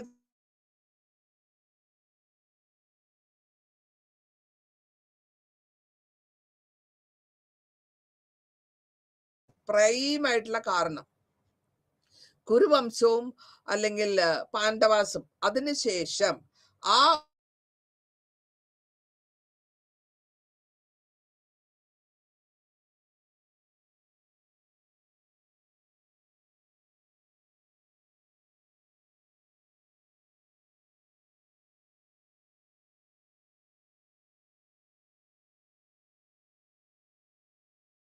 നേർക്കുള്ള ധർമ്മയുദ്ധമാണ് അന്ന് പ്രാക്ടീസ് ചെയ്തത്. ആ ധർമ്മയുദ്ധം വൈകുന്നേരം ആയിക്കഴിഞ്ഞാൽ അത് സൂര്യൻ അസ്തമിക്കുമ്പോൾ അവിടെ വാറ് നിർത്തും. അതുകൊണ്ടാണ് അതിനെ ധർമ്മയുദ്ധം എന്ന് പറയാ. അതിൽ ആര് ജയിക്കുന്നുവോ അവർക്ക് ആ സ്ഥലം കിട്ടും എന്നുള്ളതാണ് ധർമ്മയുദ്ധത്തിന്റെ അർത്ഥം. പിന്നെ ഇങ്ങനെ വന്നു കഴിഞ്ഞിട്ടാണ് നമ്മൾ പഞ്ചാലാസ് എന്ന് പറയുന്ന സ്ഥലത്തിൽ, എന്തിനാണ് പഞ്ചാലദേശ്, അവിടെ ഉള്ളവര് ആ പഞ്ചാല ദേശത്തിൽ താമസിച്ചിരുന്നവരെയാണ് പാഞ്ചാലാസ് എന്ന് പറയാ, അല്ലെങ്കിൽ അവരുടെ ട്രൈബിനെ അങ്ങനെ പറയുന്നു. പിന്നെ നമ്മൾ ലേറ്റർ ആയിട്ട് കുറച്ചുകൂടെ കൂടുതലായി വരുമ്പോഴത്തേക്കും നമ്മൾ മഹാജനപദാസ് എന്ന് പറയും.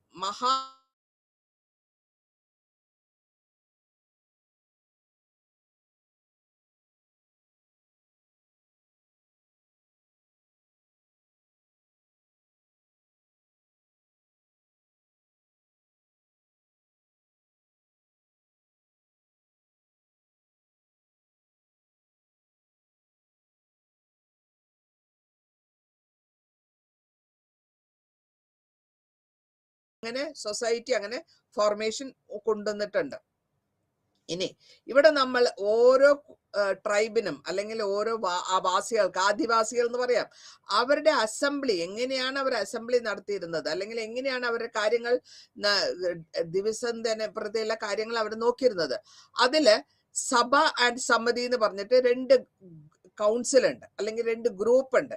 ഇപ്പൊ നമുക്കിവിടെ ലോക്സഭ രാജ്യസഭ എന്നുള്ള മാതിരി ആ കാലത്തും സഭ ആൻഡ് സമിതി ഉണ്ടായിരുന്നു. സഭയാണ് കുറച്ചുകൂടെ ഇമ്പോർട്ടന്റ് ആയത്. ലേറ്റർ വേദിക് പീരീഡ് ടൈമിൽ സഭയ്ക്ക് കുറച്ചുകൂടെ ഇമ്പോർട്ടൻറ്റ്, സമിതിനെക്കാട്ടിലും കുറച്ചുകൂടെ ഇമ്പോർട്ടൻറ്റ്. നമുക്കിപ്പോ ഈ സ്ത്രീകളുടെ കൂട്ടായ്മയില്ലേ, അയൽക്കൂട്ടം എന്നൊക്കെ പറയുന്ന മാതിരി എന്തെങ്കിലും ഒരു കാര്യങ്ങൾ ചെയ്യണമെങ്കിൽ അത് അതിനെപ്പറ്റി ഒരുമിച്ചിരുന്ന് ചർച്ച ചെയ്ത് കണ്ടുപിടിക്കുക. അപ്പൊ ഇതാണ് പരസ്പരം കോപ്പറേഷന്റെ അല്ലെങ്കിൽ ഒരുമിച്ച് പോകാനുള്ളതാണ് ഈ സഭാ സമിതി വഴി ഉദ്ദേശിച്ചിട്ടുള്ളത്. ഇവിടെ രാജാവ് എന്നുള്ള ആ രാജാവ് എന്നുള്ളത് ജന്മം കൊണ്ട് മാത്രമല്ല, ക്ഷത്രിയനായിരിക്കണം. ജന്മത്തില അവൻ ക്ഷത്രിയൻ. നമ്മൾ നേരത്തെ 4 വർണ്ണാസിനെ പറ്റി പറഞ്ഞിട്ടുണ്ട്. അതായത് ബ്രാഹ്മണ, ക്ഷത്രിയ, വൈശ്യ, ശൂദ്ര. അതിലും ക്ഷത്രിയനാണ് എപ്പോഴും. ക്ഷത്രിയന്റെ നമ്മൾ ഒരു വിശ്വാസമുണ്ട്, ഈ 4 വർണ്ണങ്ങളും ഭഗവാൻ അല്ലെങ്കിൽ ഈശ്വരന്റെ 4 കൈകൾ, കണ്ണ്, മൂക്ക് എന്നുള്ള പദത്തില് ക്ഷത്രിയന്റെ ഒറിജിൻ വന്ന് പറഞ്ഞിട്ടുള്ളത് കൈകളിൽ നിന്ന്. ഈശ്വരന്റെ കൈകളിൽ നിന്നും ക്ഷത്രിയൻ വന്നു, തൊടയിൽ നിന്ന് വൈശ്യാസ് വന്നു. അതായത് ഓരോ പാർട്ടിന്, ശരീരത്തിന്റെ ഓരോ പാർട്ടിന്റെ ഇമ്പോർട്ടൻസ് ആണ് അവിടെ ഉദ്ദേശിക്കുന്നത്. ബ്രാഹ്മൺസ് വായിൽ നിന്നും, ബുദ്ധിയിൽ നിന്നും, കണ്ണിൽ നിന്നും. കാരണം അവിടെ അവര് പറയുന്നത് ബുദ്ധി ഉപയോഗിച്ച് പറഞ്ഞ് മനസ്സിലാക്കി പ്രാർത്ഥനകൾ പറഞ്ഞു കൊടുക്കുന്നത്. അതുകൊണ്ടാണ് ടോപ്പിലായിട്ട് അങ്ങനെ വരുന്നത്. പിന്നെ വരുന്നത് ക്ഷത്രിയാസ് കൈകളിൽ നിന്ന് ഉത്ഭവിച്ചു. വൈശ്യാസ് ബിസിനസ് ചെയ്യുന്നവര് തൊടയിൽ നിന്ന് ഉപയോഗിച്ചു. ഏറ്റവും താഴ്ന്ന ലെവലിലുള്ള ശൂദ്രാസാണ് കാലെന്ന് പറയാം, അല്ലെങ്കിൽ ഈശ്വരന്റെ, ഇതൊരു അസംഷനാണ്, ഇതൊരു പ്രത്യേകതയല്ല, പക്ഷെ ഒരു വിശ്വാസം. അപ്പോൾ ക്ഷത്രിയനായിരിക്കണം എപ്പോഴും രാജാവ്. എന്തുകൊണ്ടെന്ന് വെച്ചാൽ ക്ഷത്രിയന് രാജ്യം ഭരിക്കുക മാത്രമല്ല, ക്ഷത്രിയൻ അവനവന്റെ ആൾക്കാരെ പ്രൊട്ടക്റ്റും ചെയ്യണം. പിന്നെ ഈ സാക്രിഫൈസ്, അശ്വമേധ, രാജസൂയം, ഇതൊക്കെ വളരെ ഗ്രാൻഡ് ആയിട്ട് ഓരോ യാഗങ്ങളും നല്ല വൃത്തിയായിട്ട് നടത്തിക്കൊണ്ടു പോകണമെന്നും പറഞ്ഞിട്ടുണ്ട്. രാജാവിനെ എലക്ട് ചെയ്തിട്ടുണ്ട്. കാരണം അല്ലെങ്കിൽ രാജനെ ആൾക്കാരുടെ ചൂസ് ചെയ്തിട്ട് വരുമ്പോഴത്തേക്കും രാജാവ് അവനവന്റെ കുടുംബത്തിലുള്ള അവനവന്റെ രാജ്യത്തിന്റെ ആൾക്കാരോട് ആൻസറബിൾ ആണ്. അവരുടെ ഇഷ്ടപ്രകാരമാണ് രാജ്യം നടത്തിക്കൊണ്ടു പോകുന്നത്. അപ്പോൾ അങ്ങനെയാണ് ഈ രാജ്യത്തിന്റെ പരിപാലനം രാജാവ് നല്ല വൃത്തിയായിട്ട് നടത്തിക്കൊണ്ടു. അതാണ് രാജ്യത്തിൽ ഉണ്ടായിരുന്ന ഒരു ചീത്തപ്പേര് മാറ്റാനാണ് രാമൻ സീതയെ കാട്ടിൽ ഉപേക്ഷിച്ചത്. കാരണം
വേദത്തിനുള്ള അത്രത്തോളം ഇമ്പോർട്ടൻസ് കൊടുക്കുക. ഡേ ടു ഡേ ആക്ടിവിറ്റീസ് ആണ് അവിടെ പറയുന്നത്.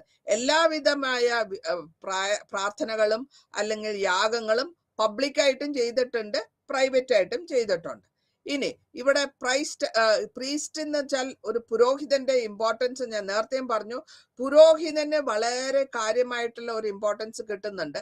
ആ പുരോഹിതന്റെ ഇമ്പോർട്ടൻസിൽ കൂടെയാണ് നമുക്ക് ചെയ്യാനുള്ള പ്രാർത്ഥനകൾ ചെയ്തിരുന്നത്. വിധി പ്രകാരം അങ്ങേരായിരിക്കും ചെയ്യുക. നമ്മള് കൂടെ അസിസ്റ്റ് ചെയ്യുന്ന, അല്ലെങ്കിൽ നമ്മൾ യാഗം ചെയ്യുമ്പോൾ പ്രീസ്റ്റിന്റെ കാല് തൊട്ട് തൊഴുന്നു, നമുക്ക് വേണ്ടിയിട്ട് പ്രീസ്റ്റ് ചെയ്യുന്നു എന്നാണ് അതിന്റെ അർത്ഥം. അപ്പോൾ അങ്ങേർക്ക് അതിനുകൊണ്ടാണ് നമ്മൾ ദക്ഷിണ കൊടുത്ത് പ്രീസ്റ്റിനെ നമ്മൾ സഹായിക്കുന്നത്. ആ ദക്ഷിണ കൊണ്ടാണ് പ്രീസ്റ്റിന്റെ കുടുംബം കഴിഞ്ഞു പോകുന്നത്. അപ്പൊ ഇവർക്ക് പല സ്ഥലത്തും ഇതേമാതിരി പ്രാർത്ഥനകൾക്ക് പോകേണ്ടി വരുന്നുണ്ട്. അവരങ്ങനെ അതിനെ ഒരു സെറ്റപ്പ് ആക്കി കൊണ്ടുവരുന്നു. ഇനി ഈ നമ്മള് ഭഗവാനെ പറ്റി അല്ലെങ്കിൽ ഈശ്വരനെ പറ്റി പറയുകയാണെങ്കിൽ, ആദ്യകാലങ്ങളിൽ നമ്മൾ പറഞ്ഞു ഇന്ദ്രനും അഗ്നിയും.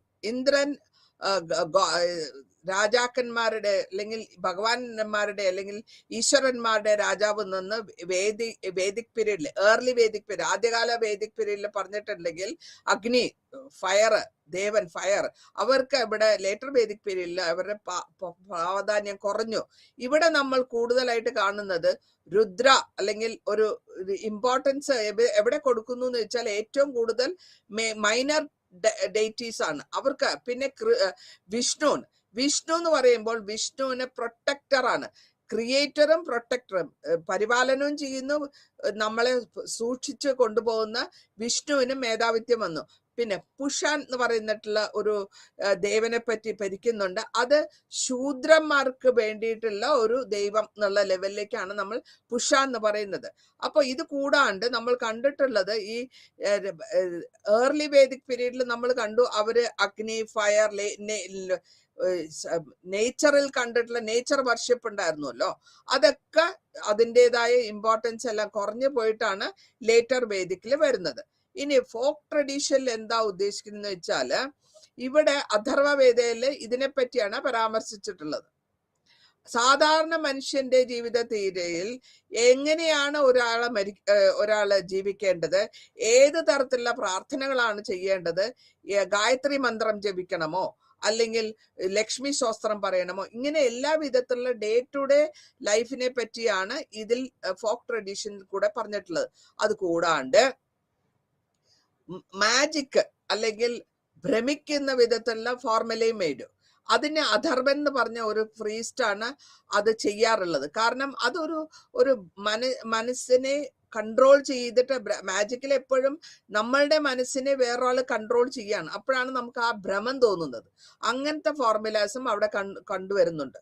പിന്നെ നമ്മൾ ഈ ലേറ്റർ വേദിക് പീരീഡിൽ നമ്മൾ കണ്ടിട്ടുള്ളത് സാധാരണമായ രാക്ഷസ അല്ലെങ്കിൽ പിശാച് എന്നൊക്കെ പറഞ്ഞിട്ടുള്ള ഗോഡ്ലിങ്സ്, അല്ലെങ്കിൽ നമുക്ക് പറയാം ഒരു നെഗറ്റീവ് എനർജി എന്നുള്ള ലെവലില് ഉള്ള ഒരു മനുഷ്യനെ, അതായത് ഒരാളുടെ നമ്മൾ എക്സ്പ്ലോയിറ്റ് ചെയ്യണമെങ്കിൽ അവരുടെ വീക്ക്നെസ് അറിയണം. അപ്പൊ ഭയം അല്ലെങ്കിൽ ഭയം ഉണ്ടാക്കുന്ന വിധത്തിലുള്ള പിശാച്, രാക്ഷസ, മരിച്ചുപോയി കഴിഞ്ഞാൽ അത് പിശാചാകും അല്ലെങ്കിൽ രക്ഷകനാകും എന്നുള്ള ഒരു ഭയം മനസ്സിലുണ്ടാക്കി കൊടുക്കുകയാണ്. അതാണ് അവിടെ കൊണ്ടത്. പിന്നെ ഉപനിഷത്ത് എന്ന് പറഞ്ഞത്, ഉപനിഷത്തിലെ പറഞ്ഞിട്ടുള്ളത് ആത്മാവുണ്ട്, അല്ലെങ്കിൽ നമ്മൾ ശരീരം വിട്ട് മരിക്കുമ്പോൾ നമ്മളുടെ ശരീരം വിട്ട് ആത്മാവ് പുറത്തേക്ക് പോകുമ്പോൾ, അല്ലെങ്കിൽ നമ്മളുടെ ശരീരത്തിൽ ദൈവത്തിന്റെ പ്രസൻസിനെയാണ് നമ്മൾ ആത്മാവ് എന്ന് പറയാം. അതില്ലാണ്ടാകുമ്പോൾ നമ്മൾ മരണപ്പെടുന്നു. ഇതാണ് അതിന്റെ ഉപനിഷത്തിൽ കൂടുതലായിട്ട് പറഞ്ഞിട്ടുള്ളത്. ഇനി ഈ ചാപ്റ്ററിൽ നമ്മൾ ആകമത്വം നോക്കുമ്പോൾ മെയിൻ ആയിട്ടുള്ള ചേഞ്ചസ് എന്താന്ന് വെച്ചാൽ ലേറ്റർ വേദിക് പീരീഡില് ഒരു ജീവിതത്തിൽ ഓടി നടന്നത് മാറി അവര് ഒരു സെറ്റിൽഡ് ആയിട്ട് ജീവിക്കാൻ തുടങ്ങി. പിന്നെ വളരെ ക്ലിയർ ആയിട്ടുള്ള യൂണിറ്റ്സിനെ അവര് എസ്റ്റാബ്ലിഷ് ചെയ്തു, എല്ലാവിധ നിയമങ്ങളും കൊണ്ടുവച്ചിട്ടുണ്ട്. പിന്നെ മേജർ ഗോഡ്സ് അല്ല, മൈനർ ഗോഡ്സ്, അതായത് വളരെ പ്രത്യേകിച്ച് ഇപ്പൊ ഞാൻ പറഞ്ഞ മാതിരി പിശാചം അല്ലെങ്കിൽ ശൂദ്രന് വരെ ഒരു ദൈവത്തിന്റെ ഒരു സ്ഥാനം കിട്ടുന്നുണ്ട്. അപ്പൊ ഇതൊക്കെ അവർക്ക് വേദിക് ട്രഡീഷനിലെക്കാട്ടിലും കൂടുതലായിട്ടുള്ള ഇമ്പോർട്ടൻസ് അല്ലെങ്കിൽ കൂടുതലുള്ള പ്രാധാന്യം ലേറ്റർ വേദിക് പീരീഡിൽ കിട്ടുന്നു. ഇനി നമ്മൾ അടുത്ത ചാപ്റ്റർ എന്ന് പറയുന്നത് ചാപ്റ്റർ 10 ആണ്. അതില് അർബൻ സിറ്റി അല്ലെങ്കിൽ വളരെ കാര്യമായിട്ട് ഉള്ള എങ്ങനെയാണ് ഈ അർബൻ സിറ്റികള് വലിയ വലിയ സെന്റേഴ്സ് ഡെവലപ്പ് ആവുന്നു, അതിനെ പറ്റിയാണ് പരാമർശിക്കാൻ പോകുന്നത് യൂണിറ്റ് 10. ഇവിടെ ഈ ജനപദാസ് എന്ന് ഞാൻ നേരത്തെ പറഞ്ഞു. ജനപദാസ് ഒരു നമ്മുടെ ഇന്ത്യൻ ഹിസ്റ്ററിയില് ഒരു സ്ഥലത്തിന്റെ കൂടെ അല്ലെങ്കിൽ ജോഗ്രഫിക്ക് വളരെ പ്രാധാന്യം കൊടുത്തു വന്നിട്ടുള്ളത് ജനപദാസാണ്. ആ കാരണം അതുകൊണ്ടാണല്ലോ ഓരോ സ്ഥലത്തിനും ആ സ്ഥലത്തിൽ താമസിക്കുന്നവര് എന്നുള്ള ലെവലില് ഇന്ത്യൻ ഹിസ്റ്ററിയിൽ വന്നത് ഈ സമയത്താണ്.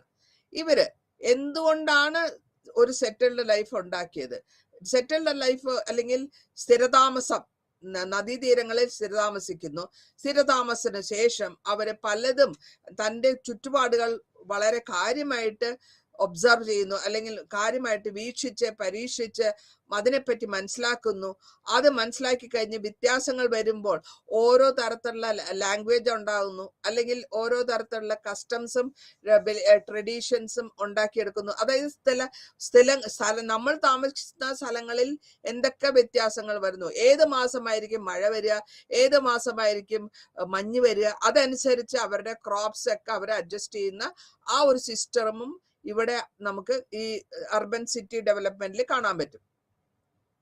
വേദിക് ഏജില്, അതായത് 6ാം സെഞ്ചുറിയില് നടന്നിരുന്ന പ്രോമിനന്റ് ആയിട്ടുള്ളത് ജനപദാസ് ആണ്. അതായത് ഓരോ സ്ഥലത്തിലുള്ള ആൾക്കാർ കൂടി താമസിക്കുമ്പോൾ, ജനം കൂടി താമസിക്കുമ്പോൾ ജനപദ അതിലെ എത്രത്തോളം അതിന്റെ ആൾക്കാരുടെ നമ്പർ, അല്ലെങ്കിൽ അവരുടെ എത്ര 100 പേരാണോ 500 പേരാണോ 1000 പേരാണോ ഇതനുസരിച്ചിട്ടാണ് അതിന്റെ ജനപദന്റെ വ്യത്യാസങ്ങൾ വരിക. ലേറ്റർ വേദിക് പീരീഡില് രാജാവും മൊണാർക്കും ഒക്കെ ഒരു സ്റ്റേജില് ഒരു ഗ്രൂപ്പിന്റെ അധിപൻ, അല്ലെങ്കിൽ ഒരു ആദിവാസികൾ, ഇപ്പൊ നമ്മൾ നാട്ടിലൊക്കെ കണ്ട ആദിവാസിന്റെ ഒരു ഉടമസ്ഥൻ, അല്ലെങ്കിൽ അതിലെ ഒരു രാജാവ്. അപ്പോൾ അവർക്ക് ഒരു സ്റ്റേറ്റസ് കിട്ടുന്നുണ്ട് സൊസൈറ്റിയിൽ, അല്ലെങ്കിൽ സമൂഹത്തില് ഒരു രാജാവിന്റെ മകള് എന്നുള്ള ലെവലിലൊക്കെ ഒരു സ്റ്റേറ്റസ് വരുന്നുണ്ട്. ലേറ്റർ വേദിക് പീരീഡിൽ ഇതേമാതിരിയുള്ള നമ്മള് വ്യത്യാസങ്ങൾ കണ്ടിരുന്നു. അപ്പോൾ ഇത് കൂടാണ്ട് നമ്മൾ ഇവിടെ കാണുന്നത് ബ്രാഹ്മണ ഹിന്ദു സഭ മാത്രമല്ല, ഈ സമയത്ത് നമ്മുടെ ബുദ്ധിസവും ജൈനിസവും ഡെവലപ്പ് ആവുന്നുണ്ട് ഈ സമയത്ത് തന്നെ.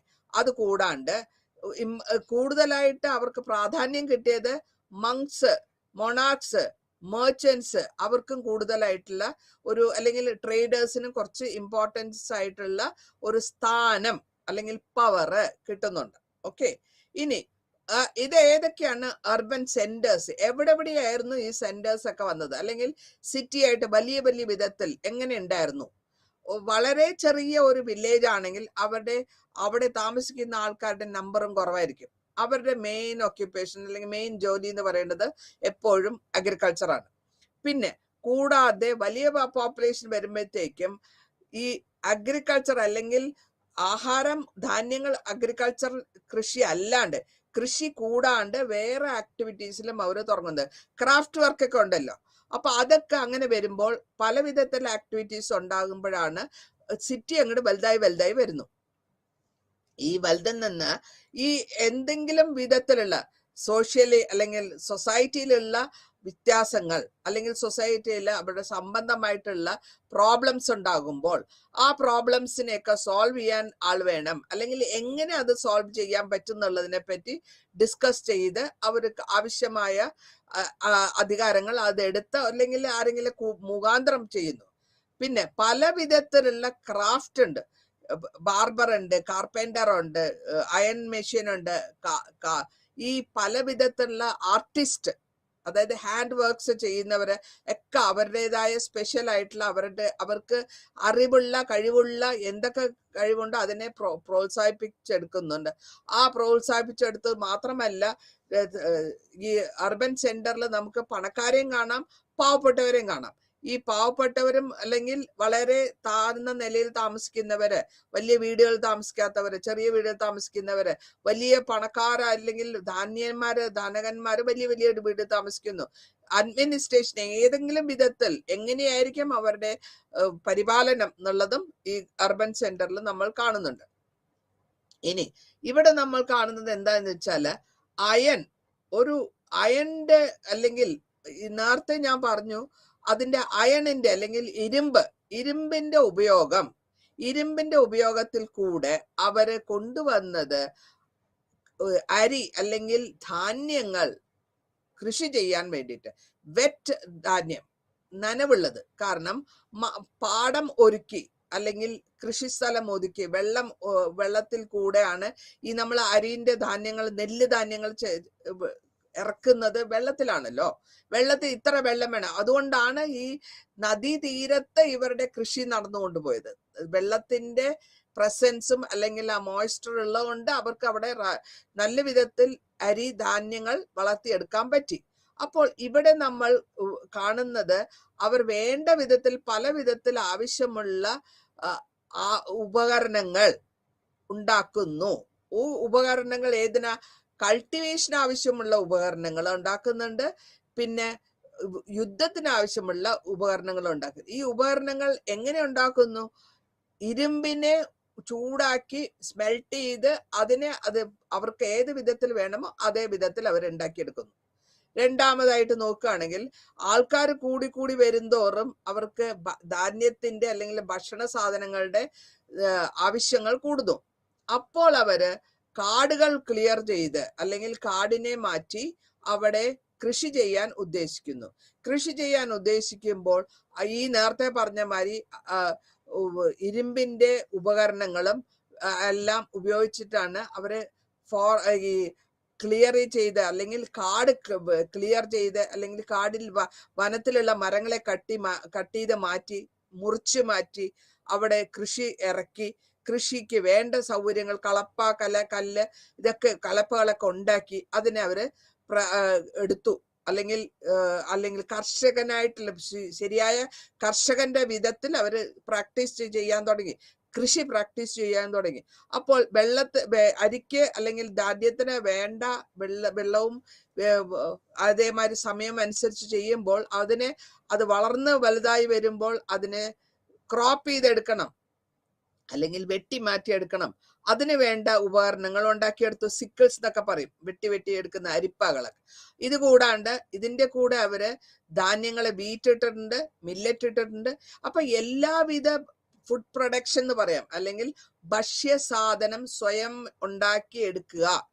ആ സ്വയം ഉണ്ടാക്കി അവർക്ക് ജീവിക്കാൻ പറ്റി. ഇനി ഈ പ്രൊഡക്ഷൻ കാരണം ആൾക്കാര് കൂടുതലായിട്ട് അവിടെ വരാനും തുടങ്ങി. ഓക്കെ, ഇനി വരുന്നത് ഇൻഫർമേഷൻസ് എവിടെ നിന്നൊക്കെയാണ് വരുന്നതെന്ന് വെച്ച് കഴിഞ്ഞാല് പല വിധത്തിലുള്ള ഇൻഫർമേഷൻ നമുക്ക് കിട്ടുന്നു. ഉപനിഷത്തിൽ കിട്ടുന്നുണ്ട്, വേദിക്കിൽ കിട്ടുന്നുണ്ട്, എല്ലാവിധ ഇൻഫർമേഷൻ ടെക്സ്റ്റ് ബുദ്ധിസ്റ്റിന്റെ ടെക്സ്റ്റിൽ നിന്ന് കിട്ടുന്നുണ്ട്. ഇതെല്ലാം നമ്മൾ ഉപയോഗിച്ചിട്ടാണ്. അത് കൂടാണ്ട് നമ്മൾ ആർക്കിയോളജിക്കൽ സ്ഥലങ്ങളിൽ കിട്ടിയിട്ടുള്ള പല സ്ഥലങ്ങളുണ്ട്. വൈശാലി, ഉജ്ജയിനി, ഹസ്തിനപുര, ഇവിടെ നിന്നുള്ള ഈ പോട്ടറികൾ വഴി കളർ പോട്ടറി ആണോ അല്ലെങ്കിൽ ചുവപ്പാണോ കറുപ്പാണോ എന്നുള്ളത് വഴി നമുക്ക് പല വിധത്തിലുള്ള ഇട്ടുണ്ട്. അപ്പൊ അതിൽ നിന്നൊക്കെ നമുക്ക് മനസ്സിലാക്കാൻ പറ്റുന്നത് ഈ കൃഷി സ്ഥലങ്ങളൊക്കെ വളരെ വളരെ വലുതായി വന്നുകൊണ്ടിരിക്കുന്നു. ആൾക്കാര് കുറച്ചുകൂടെ പ്രോസ്പെറസ് ആവുന്നു, സൗകര്യമായിട്ട് ജീവിക്കാൻ തുടങ്ങുന്നു എന്നുള്ളതിന്റെയൊക്കെ ദൃഷ്ടാന്തങ്ങളാണിത്. ഇനി ഈ പിക്ചർ ഞാൻ പറഞ്ഞത് പഞ്ചാല എന്ന് പറഞ്ഞ നോർത്തേൺ പഞ്ചാല എന്ന് പറഞ്ഞ സിറ്റിയിലത്തെ ഒരു പിക്ചറാണിത്. ഇതിൽ അവിടെ പഞ്ചാല സ്ഥാനത്ത് ഉണ്ടായിരുന്ന സ്ഥലങ്ങൾ. ഇനി ഇത് ഹസ്തിനപുര, ഞാൻ നേരത്തെ പറഞ്ഞ സിറ്റിയാണിത്. ഹസ്തിനപുരയിൽ കണ്ടിട്ടുള്ള റിമൈനിങ്സ് ആണ് ഇതൊക്കെ. പിന്നൊന്ന് ബരേലി, സിറ്റി ഓഫ് ബരേലിന്റെ അല്ലെങ്കിൽ ആ ബരേലിയിൽ എങ്ങനെയാണ് അവർ മണ്ണിൽ അല്ലെങ്കിൽ എങ്ങനെ കളറായിട്ട് അവർ കറക്റ്റായിട്ട് ജീവിച്ചിരുന്നു എന്നുള്ളതിന്റെ റിമൈനിങ്സ് ആണ്. ഇപ്പോഴും അതൊക്കെ അവിടെ ഉള്ളത് കൊണ്ടാണ് നമുക്കത് കണ്ടു കിട്ടാൻ പറ്റുക. ഇനി ഈ ടൗണിലും സിറ്റിയിലും ഒക്കെ ആൾക്കാർ ജീവിച്ചിരുന്നു കോട്ടകൾ കെട്ടിയിട്ട്, പുറത്തുനിന്ന് അറ്റാക്ക് ചെയ്യാണ്ടിരിക്കാൻ കോട്ടകൾ കെട്ടി താമസിച്ചിരുന്നു. അത് മാത്രമല്ല പോപ്പുലേഷനും അങ്ങോട്ടും ഇങ്ങോട്ടും പോകാനുള്ള ആക്ടിവിറ്റീസ്, അവരുടെ ആക്ടിവിറ്റീസിനെയും കൺട്രോൾ ചെയ്യാൻ വേണ്ടിയിട്ട് അങ്ങനെ വെച്ചിരുന്നു. നിഗമ എന്ന് പറയും അതിന് ഒരു ലാംഗ്വേജ്. നിഗമ എന്ന് പറയുന്നത് ലാംഗ്വേജ് പാലി ലാംഗ്വേജിലെ ഒരു ടൗൺ എന്നുള്ളതിന്റെ പേരാണ്. നഗര എന്ന് പറഞ്ഞാൽ സിറ്റി. ഇപ്പോഴും നമ്മൾ പറയാറുണ്ടല്ലോ നഗരം, എറണാകുളം നഗരം അല്ലെങ്കിൽ തിരുവനന്തപുരം നഗരം ആ വാക്കുകളിൽ നിന്ന്, നഗര എന്നുള്ള വാക്കുകളിൽ നിന്ന് വന്നിട്ടുള്ളതാണ്. ഇനി മഹാരംഗ വലിയ കെട്ടിയാണ് മഹാനഗരം. രാജാവ്, മർച്ചന്റ് അല്ലെങ്കിൽ പ്രീച്ചേഴ്സ് ഒക്കെയാണ് ഇവരൊക്കെ ഈ വലിയ വലിയ സ്ഥലങ്ങളിൽ ജീവിച്ചിരുന്നത്. ബുദ്ധിസ്റ്റ് ലിറ്ററേച്ചറിലും ഇതേമാതിരി ഗംഗാ വാലിയിലുള്ളതിനെ പറ്റി പരാമർശിക്കുന്നുണ്ട്. ആ പരാമർശിക്കുന്നതിൽ 6 മഹാനഗരത്തിനെ പറ്റി പറയുന്നു. ആ പേരുകളാണ് ഞാൻ ഈ താഴെ കൊടുത്തിട്ടുള്ളത്. ചമ്പ, രാജഗ്രഹ, കാശി, സർവാശി, സെക്കറ്റ്, കസുംബി ഇതൊക്കെയാണ് മഹാനഗരം എന്നുള്ളത്. അവര് 6 മഹാനഗരത്തിനെ പറ്റി ബുദ്ധിസ്റ്റിന്റെ എഴുത്തിൽ പറഞ്ഞിട്ടുള്ളത്. പട്ടണ ആൻഡ് സാത്യ ഓൾസ് പട്ടണ സാത്യവും ഒരു സിറ്റിയും അല്ലെങ്കിൽ ടൗൺ മാതിരിയാണ്. ഇപ്പൊ ഇതൊക്കെ വന്നിട്ട് ട്രേഡ് റൂട്ട്, ഈ എല്ലാ നഗരങ്ങളും തമ്മിൽ പല വിധത്തിലുള്ള വ്യാപാരം നടക്കുന്നുണ്ട്. അതിനു വേണ്ടിയിട്ട് അവർ വഴികളുണ്ടാക്കി. കാരവൻസ് എന്ന് പറയുമ്പോൾ കാളകളുടെ ഗ്രൂപ്പ് അല്ലെങ്കിൽ കുതിരകളുടെ ഗ്രൂപ്പ്, മർച്ചൻസ് അല്ലെങ്കിൽ ഈ വ്യവസായം ചെയ്യുന്നവർ അല്ലെങ്കിൽ വ്യാപാരികൾ ഒരു ഗ്രൂപ്പായിട്ട് സാധനങ്ങൾ ഒരു സ്ഥലത്ത് നിന്ന് അടുത്ത സ്ഥലത്തേക്ക് പോകുമ്പോൾ 1, 2 നല്ല 10, 15 കാളവണ്ടികൾ ഒരുമിച്ച് പോകുമ്പോഴാണ് നമ്മൾ അതിനെ കാരവൻ എന്ന് പറയാം. ഇനി സിറ്റി പ്ലാനിങ്ങിൽ വളരെ ക്ലിയർ ആയിട്ട് പ്ലാനിങ് ഉണ്ട്.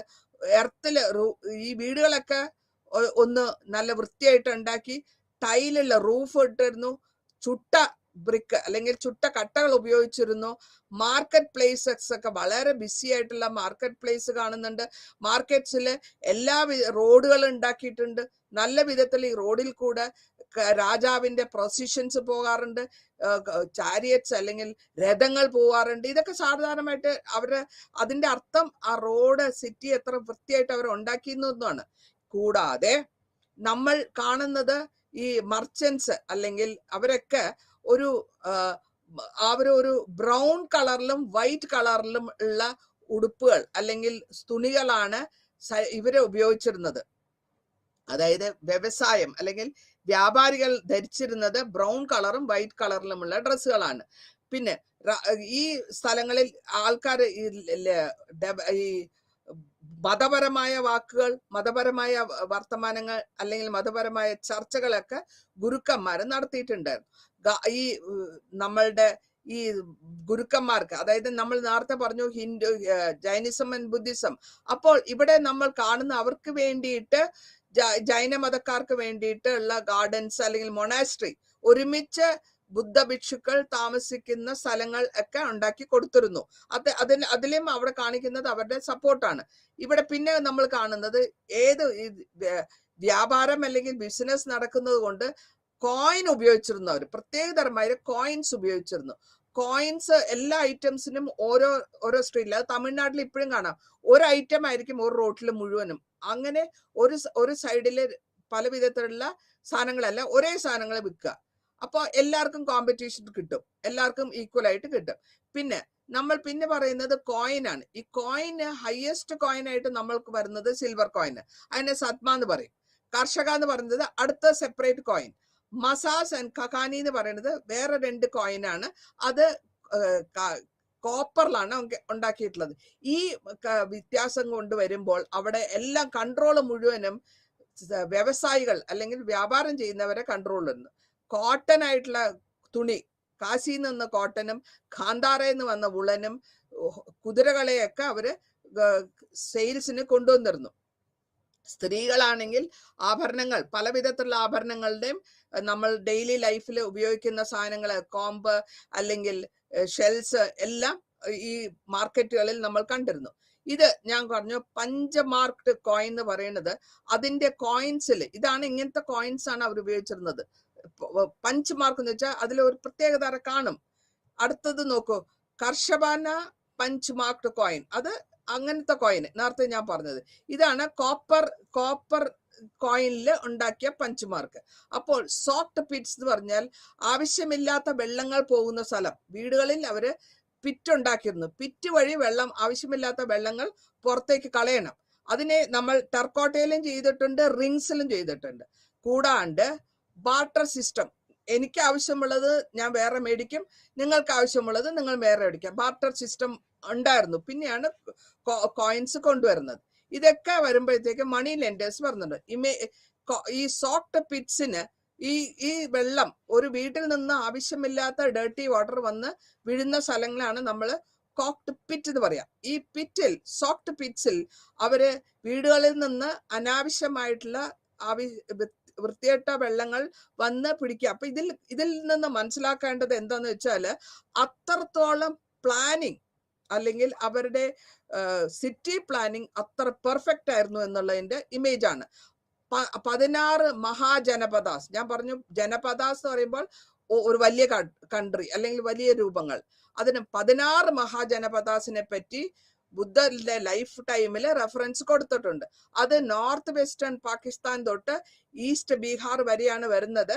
അത് കാശി, കോസ്ല, അങ്ക, മഗധ, വൈജി, മല്ല, ചേട, ഇങ്ങനെ ഖന്ദാര വരെ, കംബോജ വരെ ഈ 16 മഹാജനപദാസ്, അത്രത്തോളം വലിയ സിറ്റികൾ നടന്നിരുന്നു എന്നാണ് അതിന്റെ അർത്ഥം.